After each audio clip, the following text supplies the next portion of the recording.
Hello, everybody, and welcome to the PHLY Eagles podcast on a Tuesday afternoon. Bo Wulf here in Studio B, sitting next to the hardest working man in sports, Zach Berman. Zach, how are you?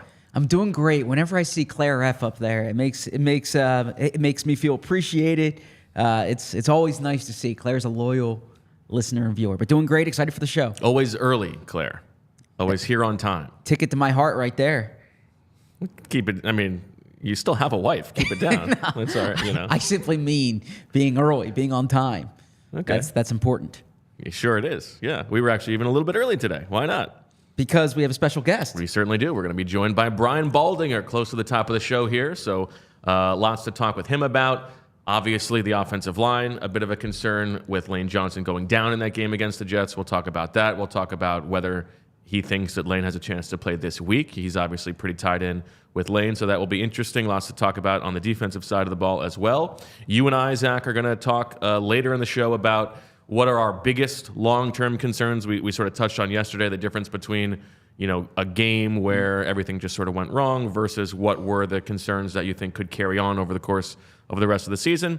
And I want to hear what you thought of the coordinators today. So lots to get to. How are you?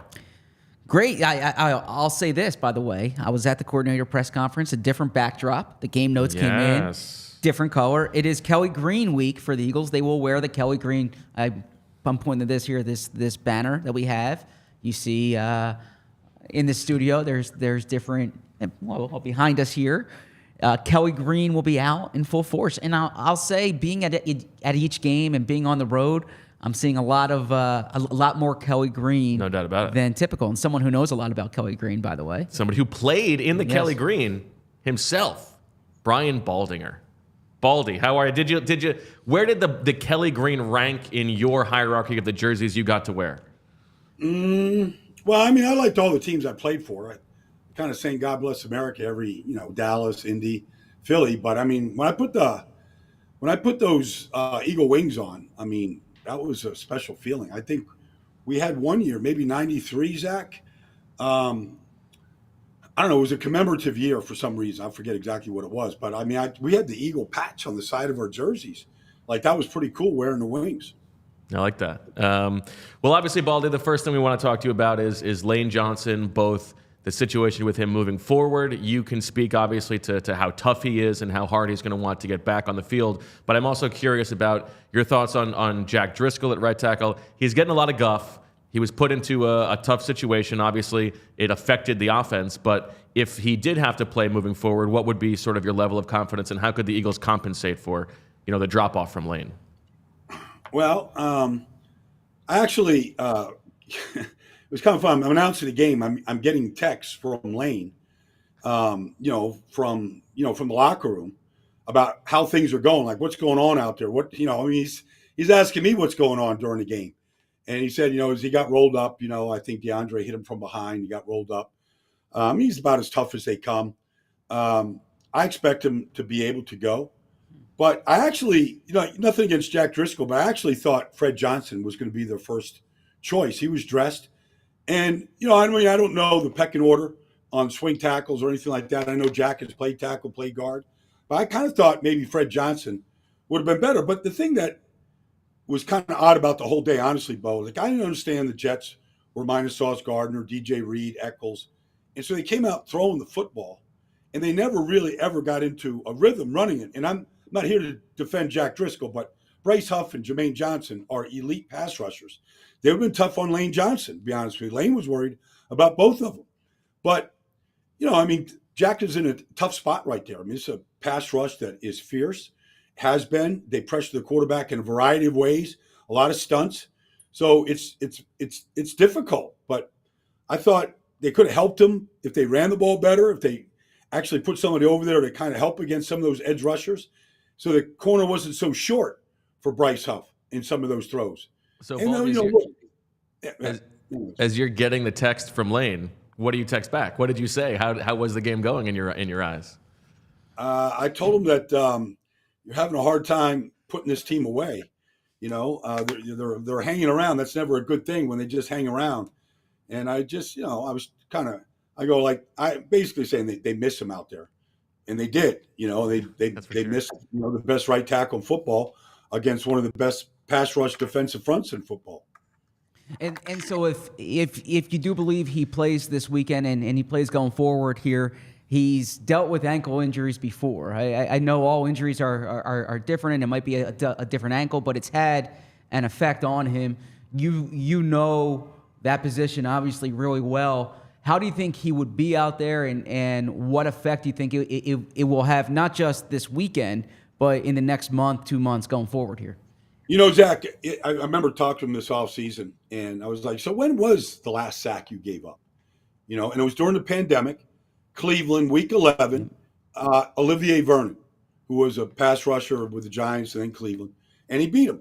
And he beat him that day because he couldn't anchor his foot, Zach. Like his ankle just couldn't plant in the ground. And you could see it. Like he went to anchor the way you have to drop the anchor at a certain point, and it just wouldn't hold. And so that's what he's up against. I don't know if Jalen Phillips is going, or Emmanuel Agba, or, Andrew Van Ginkel, whoever's out there. Like, can the ankle really brace itself and hold against a power rush or a good pass rusher?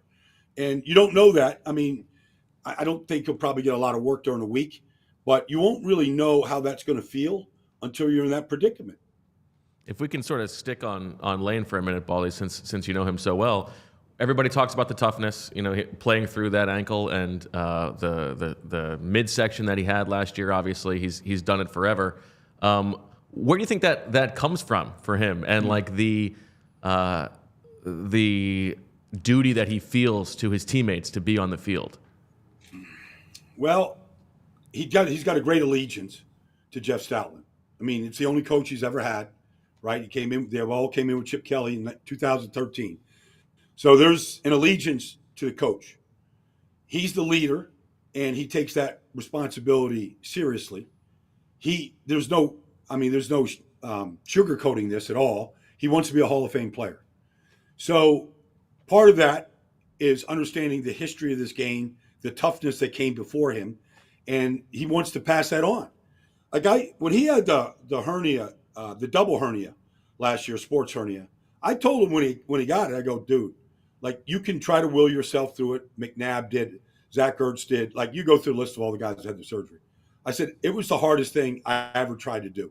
I suited up one game, and I was like, I hope I don't have to play. I hope I never have to go in the game, and I didn't.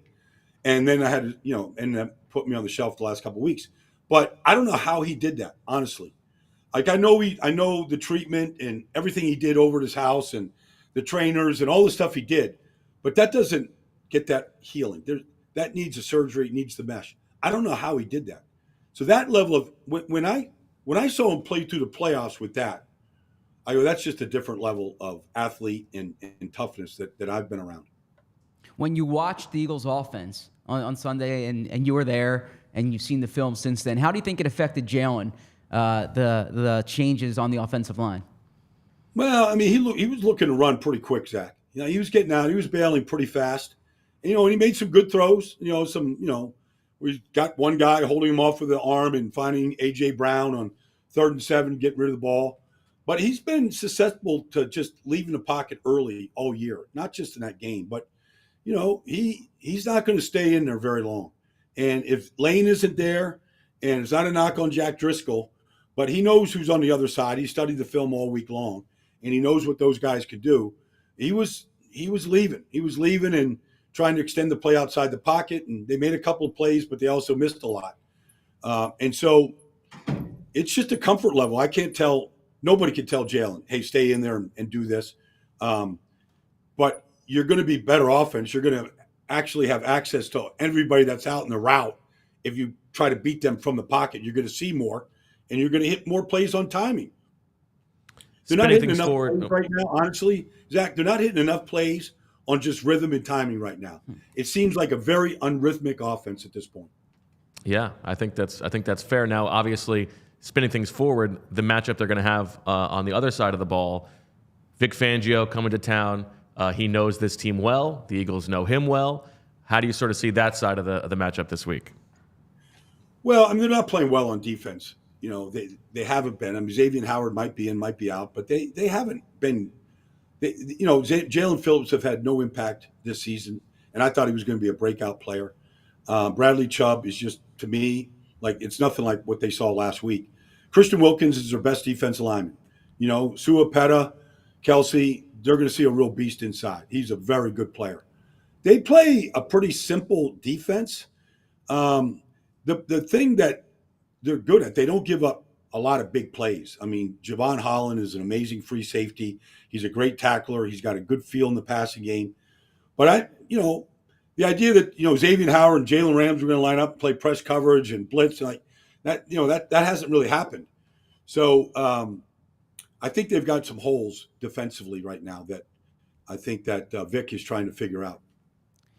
On the other side of the ball there, I just got finished speaking to Sean Desai, and I asked him how to compensate for speed, and he mentioned physicality. This Dolphins offense is putting up historic numbers here.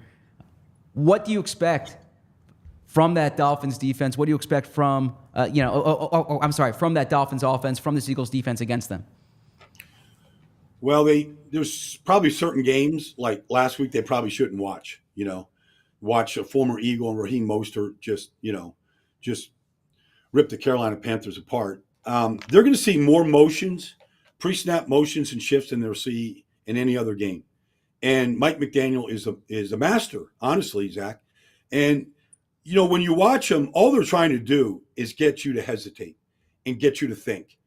Because you're going to see, I already saw motions from last week I've never seen before. And plays I've never seen run before.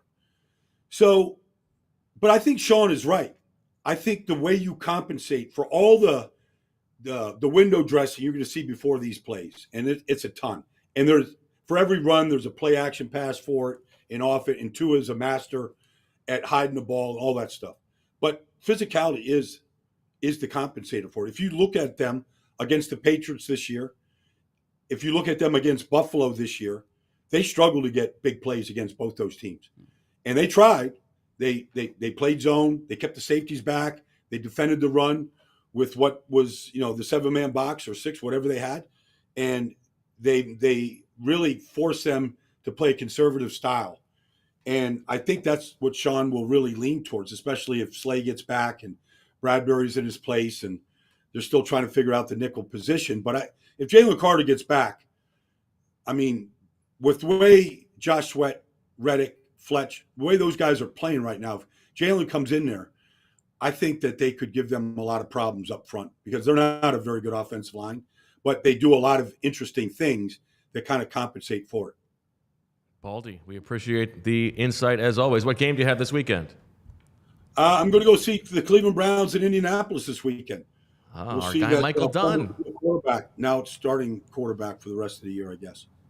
We'll enjoy that. Thank you so much once again, and we'll talk to you next week. Look forward to it, guys. Take care now.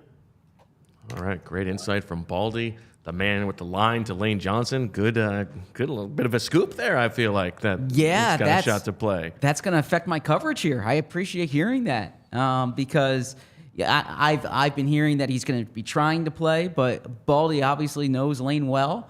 If he believes Lane's going to play, I'm going to write my story tomorrow with the presumption that Lane's going to be out there, and we'll do our conversation today and Thursday and Friday with the presumption Lane's going to be out there. Perhaps it affects my draft. In a way, Zach, you could say that Baldy is sort of a hero to you in the way that you cover the game this week. Yes, I see what you did there. That's what we call in the business a tease or a transition. No, not a tease, yeah. A transition, because let me tell you guys something. Out there, okay, I'm not pointing in a direction. I'm pointing to our offices here. We had Hero Bread out there, and it was gone right away. That's how popular the Hero Bread is. If you may not be counting carbs, but you may be looking to get more fiber or protein in your diet, and that's why Hero Bread is so appealing. The taste and the texture. The bread is soft and fluffy. It's delicious and tasty and flavorful.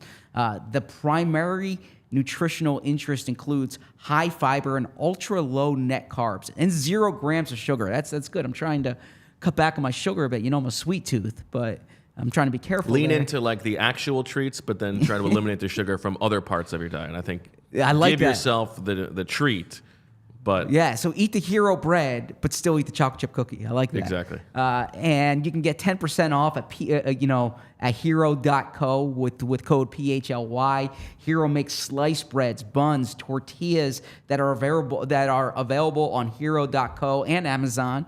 And there's fewer calories than the leading national bread, 5 to 10 grams of protein per serving. Right now, Hero Bread is offering the PHLY fam 10% off their first order. Just go to hero.co and use our code PHLY to save on Hero Bread today. That's HERO.co to save 10% today.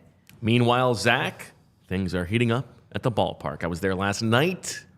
Great atmosphere again, Look at as you could expect. man. Fantastic. The Bryce Harper home run went like 7 rows above, like right above us. I really thought I was going to get to make a play. I knew exactly which kid in the section I was going to give it to. I'd already cased the joint. Close. You live well, Bo. I respect that. Anyway, the Phillies play again tonight, and if you need a little bit of extra hooch on the action, that's where DraftKings Sportsbook comes in. With DraftKings Sportsbook, you won't miss a moment of the baseball action. New customers can score $200 instantly in bonus bets for betting just $5 on baseball. Plus, all customers can take a crack at a sweet payday with DraftKings same-game parlays. String together multiple bets from a single game for your shot at a major payout. So, what are you waiting for? Download the DraftKings Sportsbook app now and use code PHLY. New customers can score $200 instantly in bonus bets for betting just $5 on baseball. Only on DraftKings Sportsbook with code PHLY. The crown is yours. Uh-oh. Gambling problem? Call 1-800-GAMBLER or visit www.1800gambler.net. In New York, call 877-8-HOPE-NY or text HOPE-NY 467-369. In Connecticut, help is available for problem gambling. Call 888-789-7777 or visit ccpg.org. Please play responsibly on behalf of Boot Hill Casino and Resort in Kansas. Licensee partner Golden Nugget Lake Charles in Louisiana. 21 plus, age varies by jurisdiction. Void in Ontario. See dkng.com/baseball for eligibility, terms, and responsible gaming resources. Bonus bets expire 7 days after issuance. Eligibility and deposit restrictions, well, they apply. You're right, Zach? What are you knocking over? Yeah, you knocked out that read. That's right. Fun night last night? Always. Absolutely. Yeah, great time. Okay. Jumped right on him. Man, that's awesome that you were there.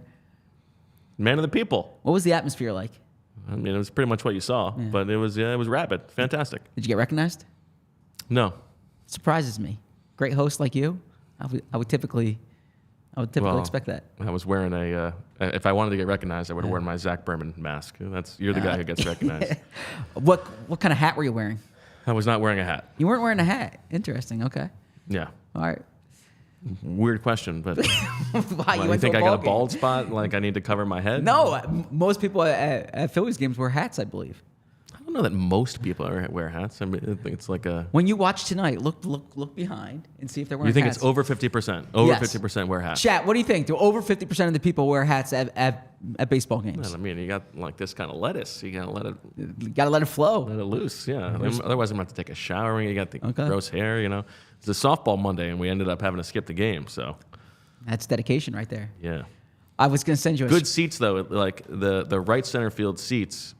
It makes you feel a little bit more like you're in the game. Because it's over the. Because you get the same view that you would get if you were playing deep in the outfield, right? Whereas the other places in the stadium, it's a great viewing experience. But you know, if you're like me and you're just trying to like feel the the feeling of being on the field and playing in a game, it's a nice spot. You know, my favorite spot is. The press box. The press box, exactly. Yeah, you put me down there. Got my laptop in front of me. You got Matt Gelb. Got Matt Gelb there. Viewing Tyler area. Kepner. Yeah, man, that's the most appealing place to me. Yeah, I heard from a lot of like big J journos who were disappointed not to make your Mount Rushmore that you had with Greg Bishop and Seth Wickersham. You know who chimed in? Oh, everybody. You know, Connor Orr is texting. No, not really, but I imagine that he was upset. I like Connor, but I imagine Gelb was pissed. Okay. I think Jeff McClain was probably pretty angry. not happy with you. Look, I got to be. Peter King was angry. Well, Peter King's up there too. Yeah, lots of people. Barry's Faluga. You made a lot of enemies. I mean, I was answering your question directly. I was going to send you a screenshot last night from my fantasy basketball auction. Oh. Of How'd you do? There was one point late in the draft when I had $79 and the next closest was 34. Oh gosh. And how did you end up spending that? Who did you overpay for with that extra money? Jared Allen. Who's a good person to overpay for? Come on, man. What? Jared Allen's a good person to overpay for. You saved all all that money for I Jared didn't Allen? save it all for Jared Allen. You knew exactly your weak spot, and you just walked right into it. I kept bidding for Luka, but I had a number. I kept bidding for Anthony Edwards, but I had a number. Yeah, but you got to be willing to go over your number. If you got to read the. So my highest price guy, I went over my number for Devin Booker. Okay, which I felt good about. Okay, but then I also ended up with Bradley Beal because he went below market. So now I got both those guys. Which heavily indexed on the Suns, which is a good team to be heavily indexed on. Also heavily indexed. Bradley Beal's on the Suns now.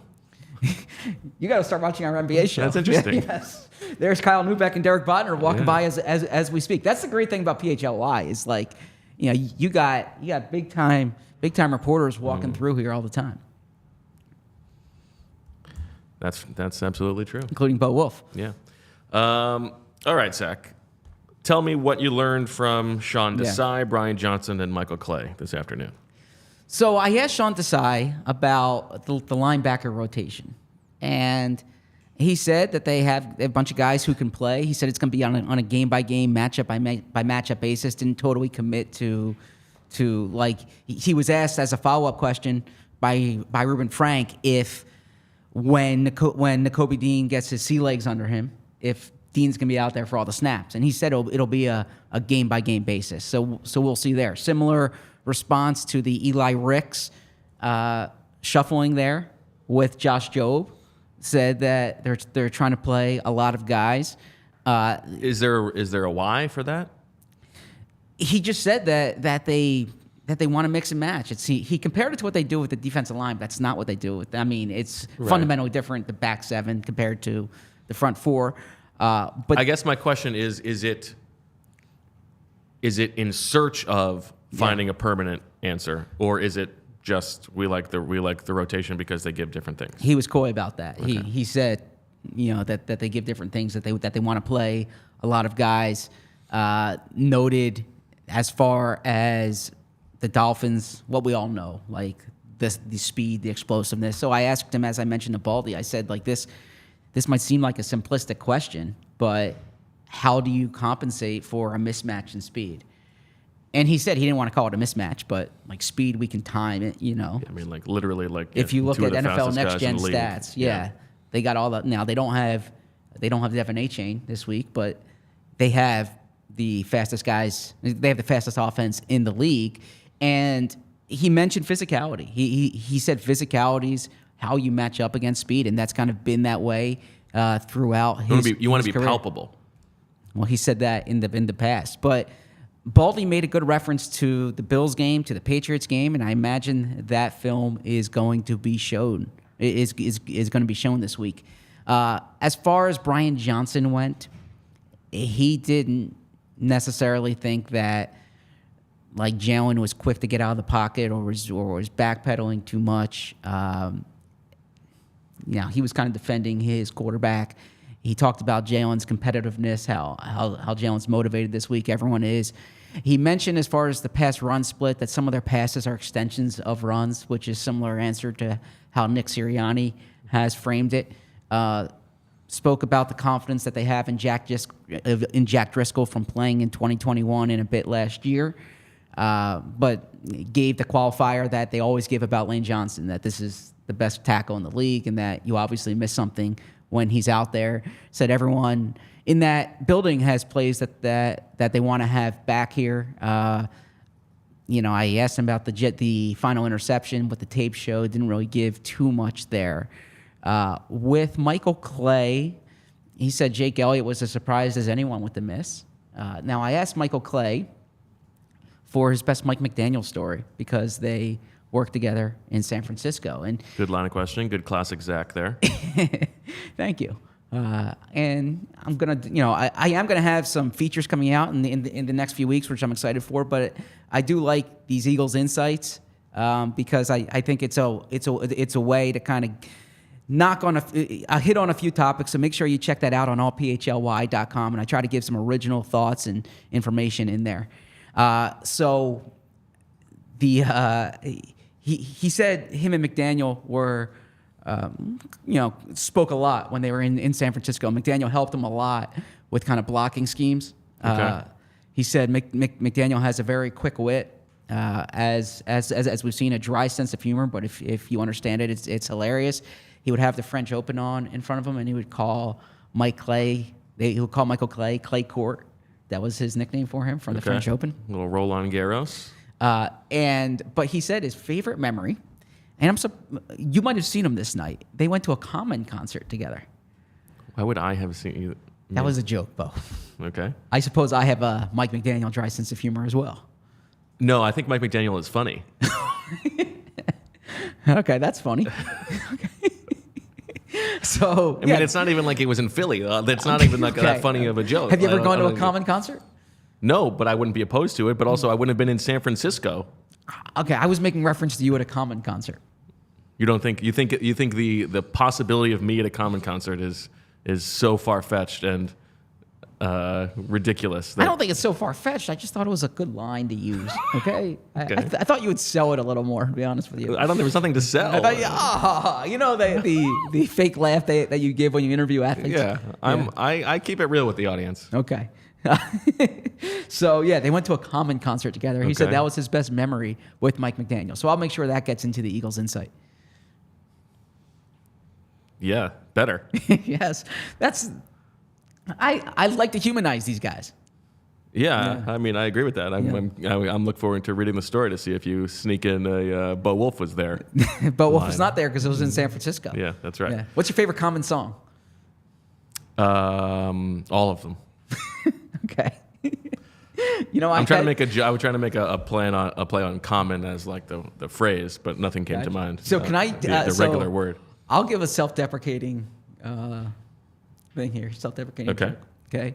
And this is gonna sound bad, but this is okay. Or not bad, embarrassing. Okay. Okay. I already started, so I got to roll with it, right? I was on TV in Washington. We did Washington Post Live when I worked down there, and it was when Flex. Thank you. Yeah, a little bit of a flex. And it was when Michael Jackson died. Okay. And we had to answer our favorite Michael. We had to give our favorite Michael Jackson songs. Oh no. And I'm not a music guy. Okay.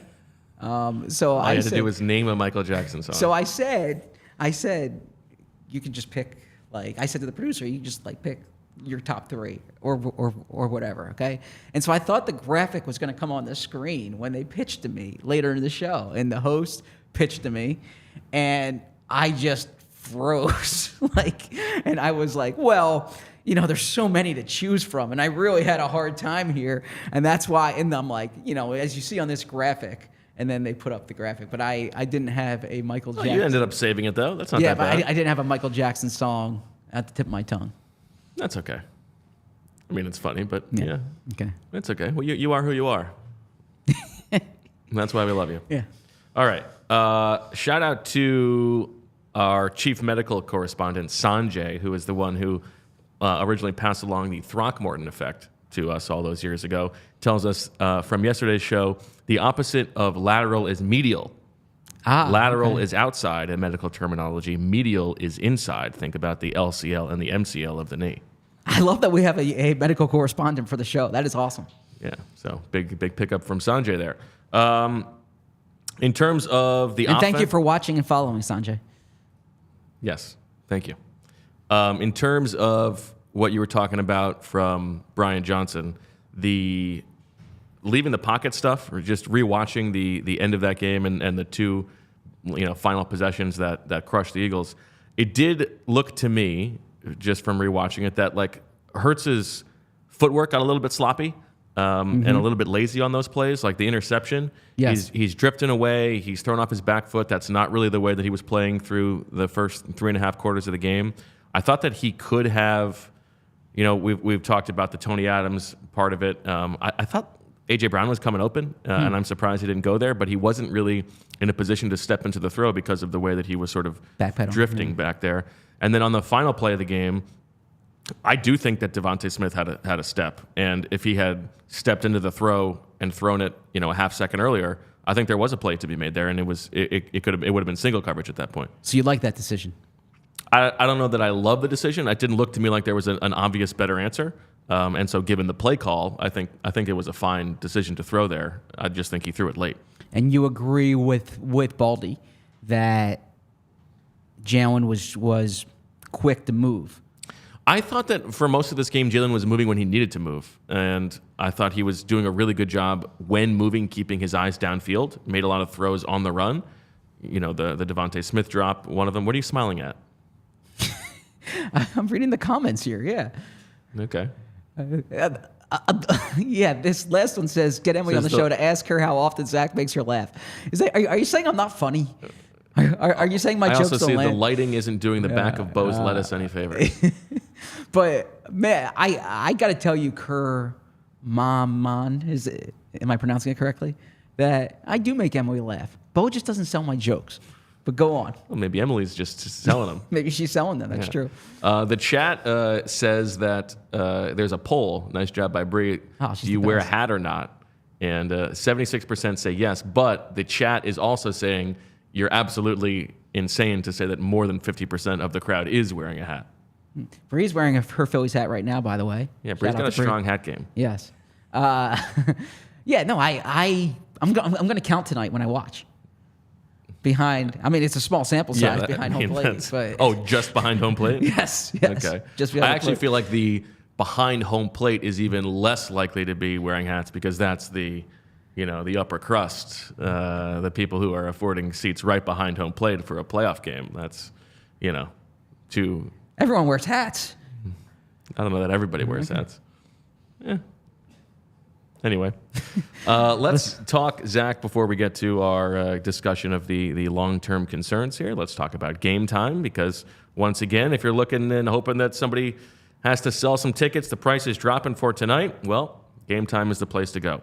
Buying tickets to your favorite events should not be stressful. Game Time is the fast and easy way to buy tickets for all the sports, music, comedy, and theater near you. With killer deals on last-minute tickets and their best price guarantee, you can stop stressing over the tickets and start getting hyped for the fun you'll have.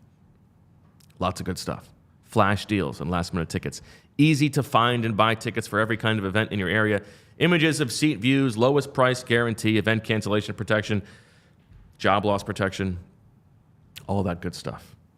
Get the images of your seat before you buy so you know exactly what to expect when you arrive. Buy tickets in a matter of seconds. 2 taps and you're set. Tickets are sent directly to your phone so you never have to dig through your email. Snag the tickets without the stress with Game Time. Download the Game Time app, create an account, and use code PHLY for $20 off your first purchase. Terms apply. Again, create an account and redeem with code PHLY for $20 off. Download Game Time today. Last minute tickets, lowest price guaranteed. All right. Good job. Thanks, buddy. All right. We want to just sort of take a step back. What are the things that we're actually, really concerned about for this Eagles team? Yeah. Do it in a draft style, but we're not really, drafting against each other. This is just a mechanism for the conversation. Why don't you go first? You tell me what for the 5-1 Eagles as they enter the second 2/3 of the season. What is your number one concern about the team? Well, this might be cheating, but it's the schedule for me. Okay. It's that, and I say that because I don't think the Eagles are this juggernaut right now that they were last year, and I think that this schedule is really intimidating. There are high-level quarterbacks that they're playing. There are high-level teams that they're playing. I don't think this is cheating, by the way. Okay, so my biggest, they don't play a team with a losing record at the moment until Christmas night. until the Giants on Christmas night. Washington's 500, so that's and then Dallas is 4-2 right now, right? So yeah, then you got the Bills in there. You got Dallas twice, the Bills, San Francisco, Kansas City, Miami, Seattle. Seattle.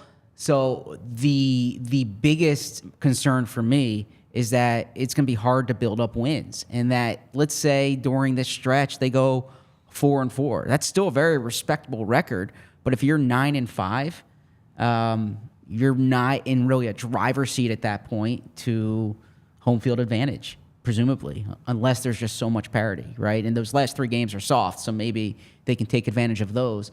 But I definitely think that the schedule is the biggest issue right now. Yeah, and I think that goes to, the lament of the loss of the Jets, right? You need to stack these wins. And I think it's unlikely that they're going to be the number 1 seed, right? I don't think that they are, like you said, as much of world beaters as they were at this point last season. Now, maybe the schedule was part of that last year, but there's no doubt that the fact that they've got to play all of these good teams, like they're not going to go 8-0. And so, yeah, it's tough. Like the Niners have a pretty easy schedule.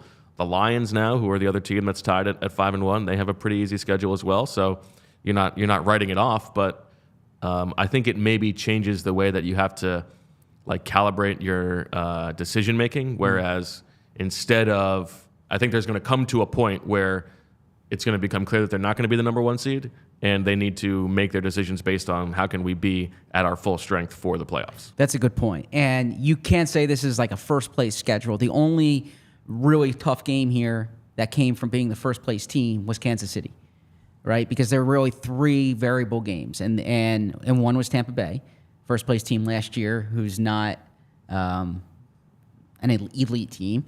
Minnesota, a first-place team last year. The Eagles handled them.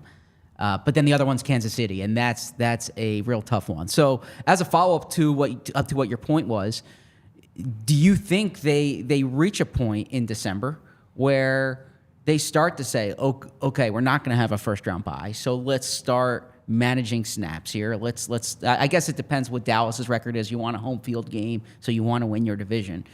You got to see where you lock in, but I guess we'll have a lot of time in December to discuss that. I don't, and it's hard to get out of the like myopia of being in the week of the game. But I think that we're going to probably have that conversation sometime in December. Yeah. All right. I mean, it's along the lines of schedule, and it's something that they don't really have the full control over. But I mean, I think it's fair to say that my other top concern right now is the mounting injuries. This is, not a fun thing to predict or to talk about, but it's something that we all pointed to. And Howie Roseman said in the spring, like he would be naive not to expect that they're going to get hit by injuries this season after how healthy they were last year. Lane Johnson's going to try to play through this ankle injury. That's great.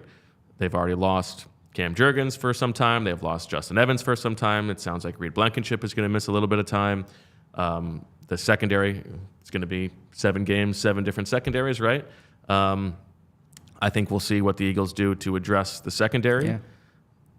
I think probably the offensive line is a slightly bigger concern to me, just because I think they need to be a top 5 offense in order for them to be who they want to be, whereas I think they can sort of get by with a patchwork secondary to some degree. But just knowing that it's only been a third of the season and they've been hit this hard, and it's unlikely that those injuries are going to stop. So you just sort of cross your fingers and hope that they don't come to some of the most important players. That's a good point. And it's especially crippling, pun intended, I suppose, when it's concentrated at a particular position, right? Sometimes you have injuries that are scattered, other times, and you saw this, by the way, in 2020 when things went bad for the Eagles, when it was concentrated to the offensive line. And they're not at that point yet if Lane's okay, but Lane's going to be important to watch. So I really think that's a good one there. Okay, let's go to you. So building off that, but separately, even at full strength, my concern, well, you're not going to have full strength with Avonte Maddox right now, so let's include that. But even if some of these short-term injuries recover, the middle of the field in the secondary is a concern for me. Okay? So the safeties and slot corner is a concern. Linebackers too, or yeah, let's throw linebackers in there. let's throw linebackers in there. But we knew that was a question going into the year. I give Reed Blankenship a lot of credit. He's been playing well, like we discussed on yesterday's show. Great. Sidney Brown, I thought, was going to be more of an answer than he's been. I know he's dealing with an injury, but there's a question in the chat: do the Eagles trade for a safety? It's from Nick Spicer. Should we be looking to trade for some safety help? Spicy Nick. My answer is yes, they should. That's the position that I would address. I think that they got high-level play last year from Marcus Epps and C.J. Gardner-Johnson, and they're missing that this year. And give Blankenship credit, but next to him, unless Sidney Brown provides that answer, Justin Evans has been in and out of the lineup here, and he's been okay, but I don't think he's a really strong solution at that spot. I viewed him as a placeholder for Sidney Brown. So the big question then is Sidney Brown, but I think that is a spot. Now Jeremy Chinn's a different type of player. I know you'll hear Justin Simmons' name with the Broncos, Kyle Duggar with the Patriots, perhaps. Jordan Fuller with the Rams on the final year of his deal, potentially. So we'll have a show where we look at some of these options, right? If the Eagles don't make a trade today, it's unlikely to happen for this week. Tuesday is typically the trade day in the NFL. So the trade deadline is at the end of the month here.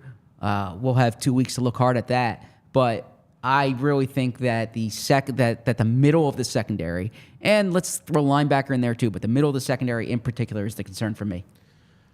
And I think it's complicated and exacerbated by the schedule that you already talked about because, against the Jets it's one thing, but against the Dolphins and against the Chiefs and against the Cowboys and against the Bills and against the Niners, those guys are going to be put in difficult spots. I think the Eagles would probably like to see Sidney Brown play a game as a starter so that they can determine whether, if healthy, Sidney Brown and Reed Blankenship is a good enough pairing to feel good about, right? And in terms of informing what they're willing to give up, the prices they're willing to pay, I think it's important that Sidney Brown gets on the field this week. Beyond that, I think you're right. I think this is the whether it is a safety or a nickel, because who knows about Bradley Roby at this point. I think that is the place where I would expect the Eagles to be willing to pay for somebody. Well said. Agreed. All right. Now I'm going to say, just in general, the passing game, and it doesn't, the numbers don't really bear this out. The offense is still very good by the numbers. They're 4th in success rate, 6th in EPA per drive, 7th in DVOA. I think they need to be a little bit better, and it's hard to put my finger on exactly what is bothering me. But Devontae Smith not being super involved the last couple of weeks, I thought that in addition to the drop, it was not a great game for Devontae on Sunday against the Jets. Just the every week balance of how are we getting these guys the ball, the struggles of not being able to find quite as many explosive plays. Jalen Hurts sort of seeming week to week not quite as comfortable as he's been. I sort of want to zero it in on Hurts, but I think that Hurts has been playing well. And the thing that I don't want to make too much of a couple plays, but the fact that a couple times when they have been in the guts of the game at the end of the game, he's made 2 of the worst plays I've ever seen him make. The fumble against the Patriots and the interception against the Jets. Those are the plays when you're counting on the guy you paid to be the highest paid quarterback in football at the time to be the guy, and he's gacking it that badly. It's 2 plays, but our job is to talk about them, and those are concerns to some degree. That's a good point. And on my list, and I'm going to adjust from it, is the consistency from Jalen Hurts. And that's because you hit it on the head. Jalen's been good, but has he been elite? Is he a top 3, top 5 MVP guy this year? He was number 2 last year. He had an MVP-worthy season. I mean, if not for Patrick Mahomes, you could make a very strong case for Jalen Hurts as the MVP. So they need more consistency, I think, from a week-to-week basis from Hurts. And I think one of the lines that I was using throughout the offseason when I was on radio interviews and on our show was that I wasn't as focused on the high water mark. I was focused on the baseline. Okay. Classic Zach line of thinking. I wanted to see like what was Jalen's baseline, and that baseline needed to be so high that every time he's on the field, you're winning the game because of him. And it looked that way, by the way, on Sunday before that interception. But yeah, I think the baseline, and we've discussed the running so many times this season, but Jalen is such an electric runner. I would like to see him run more. Okay. Over to you. Last one for you. So I'm not going to use the Jalen consistency, and I'm not going to use the Lane Johnson injury, which was another one that I had down. So I guess I would go to the well of kind of the situational football. That's mine. Okay. Well, you can say that. Okay. Well, I think we're talking about something a little bit different. Okay. So I'm talking about like they were so good in the red zone last year, right? They're 23rd this season, 45.4%. Okay. Even though they scored 2 touchdowns last week, they had those 2 like give up handoffs that lost like 6 and 7 yards. It was wild. They put themselves in terrible position. Yeah, they needed an exceptional run from Jalen. Okay. And a really nice play on a nice design on the touchdown to DeAndre Swift. Yes.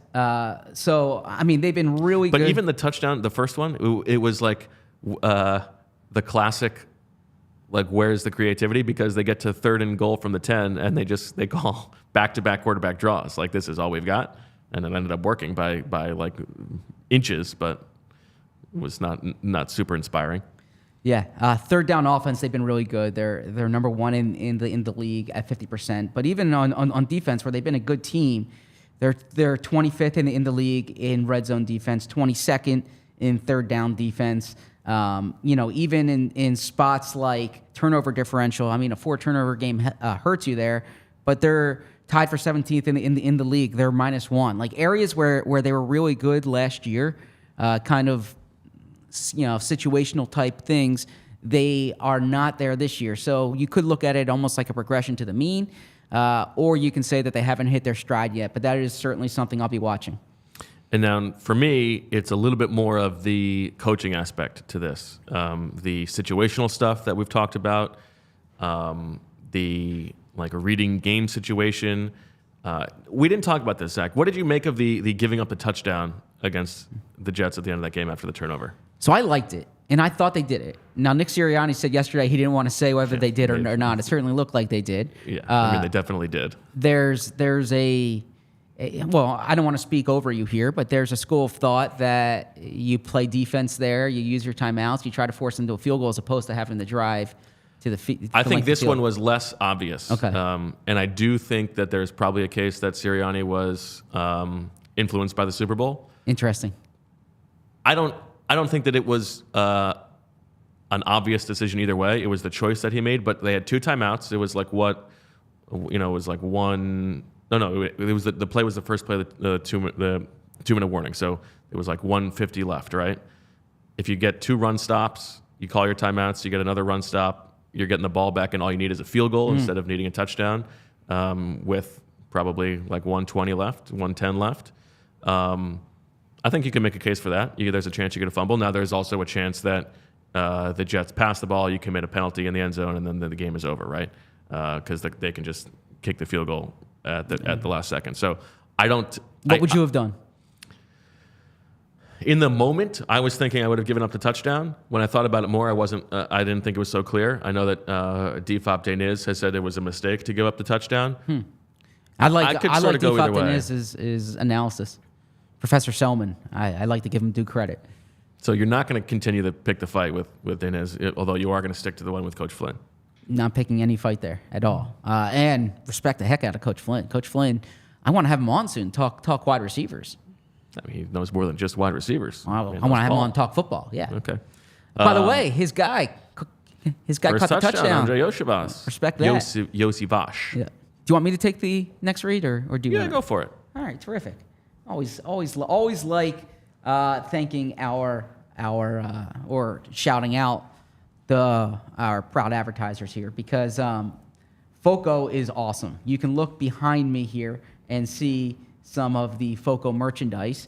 I see everywhere I turn. I'm on Instagram, Z_Berman. Okay. Nice plug. And I see all these photos of people in overalls. And you know where they're getting them? They're getting them from FOCO. FOCO is a leading manufacturer of sports and entertainment merchandise with a product line that includes apparel, accessories, toys, collectibles, novelty items, and more. It's the best officially licensed gear for all sports and fandoms. It's football and tailgating season, overalls, hoodies, hats, sunglasses, bags. I'm sure Bo saw a lot of those last night at the Phillies game. Everything you need for a game, FOCO has hooked PHLY up and provided awesome pieces for our sets. FOCO always has our backs for Philly sports, and they have yours too. Get the best gear around by using the link in our description. For all non-presale items, use the promo code PHLY for 10% off. Any further thoughts from you on the Jets-Eagles game? Anything that you saw in a rewatch that popped to mind, or anything before we put that game to bed and move on to the Dolphins? No, I think that game's been put to bed here. There was the bad penalty there. Too many guys on the field. They need to be a little sharper there. But overall, I didn't have some of the hot button issues. I didn't have as much of an issue with. I didn't have an issue with the pass run split because of the secondary you're going against. I didn't have an issue with them throwing the ball on that 3rd and 9. You just want a better play there. I thought Jack Driscoll was not good in that game. I don't know if it was. I thought Driscoll played well earlier in his career, but like you said, hasn't had the strongest summer.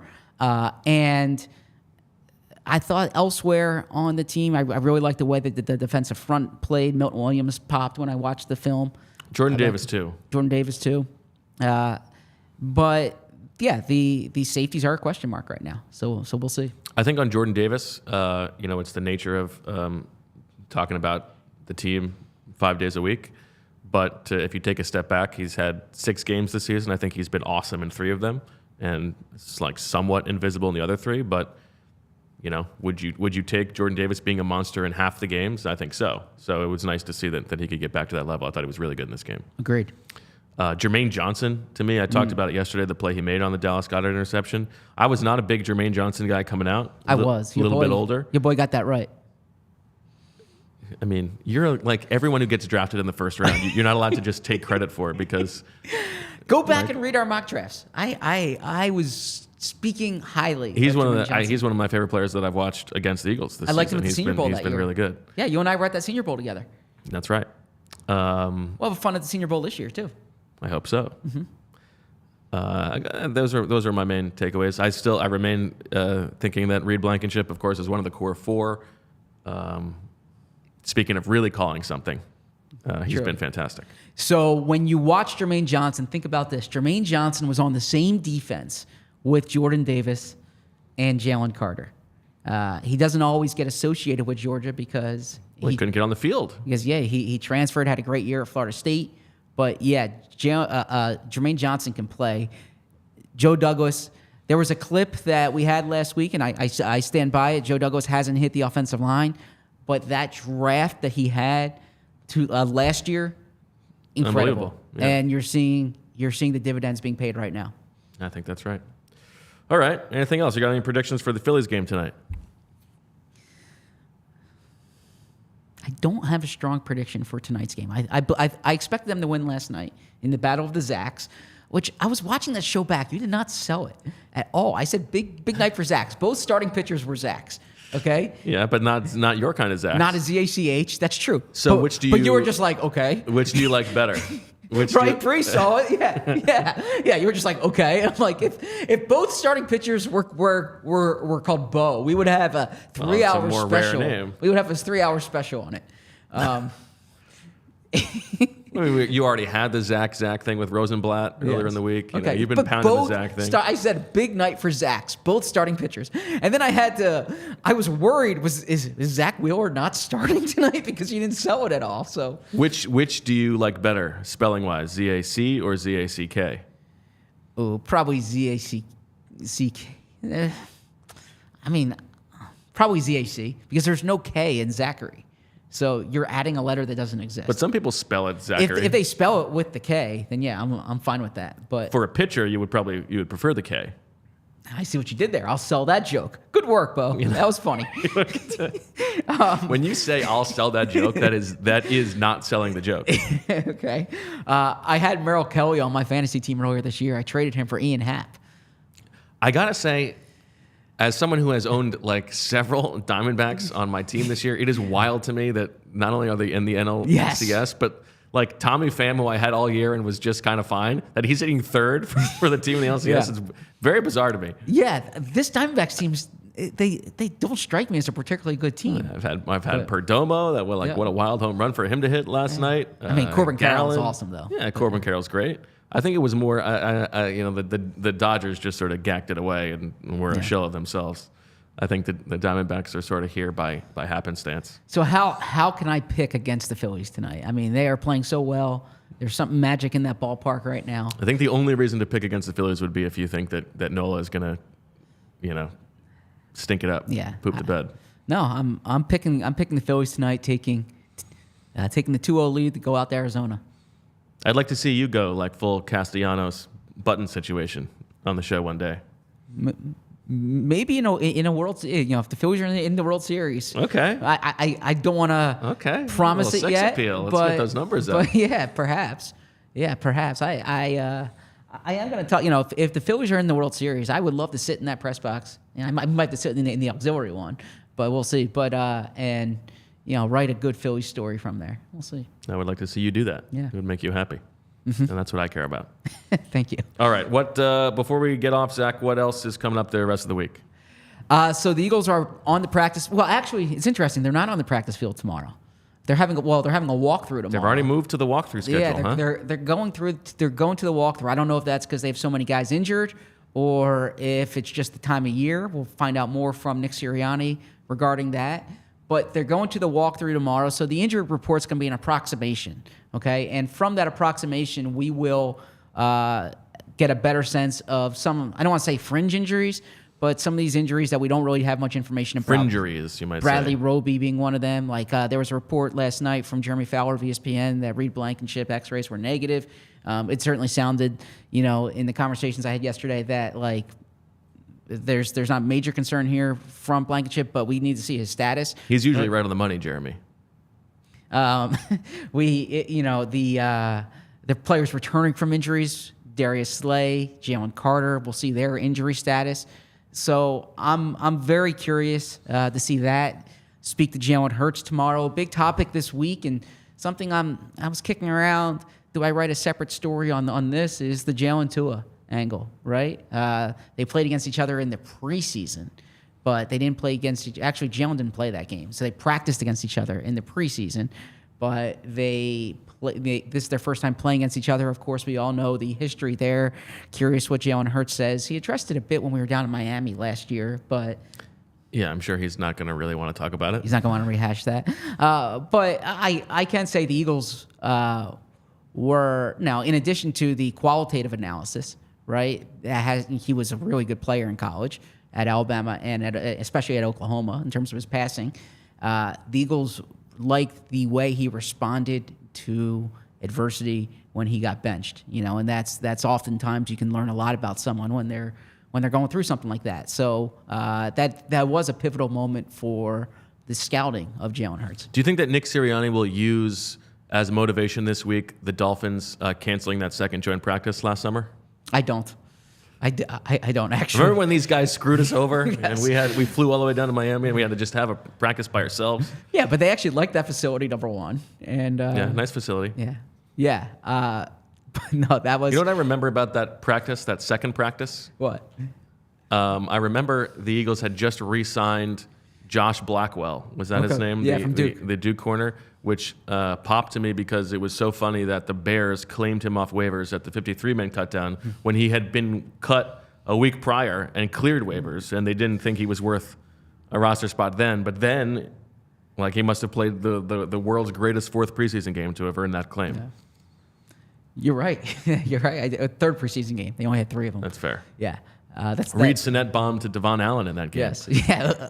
It was Devon funny Allen. in that game how the Jets played all their guys, and so like Tyreek Hill just burned the Eagles' backups at the start of the game. Yeah, against Kayvon Wallace. Yes. Yeah. What I remember from that trip, in addition to quality bonding time with you, was you're always like, you're such like a comfortable guy. In most settings, you're very like comfortable and secure.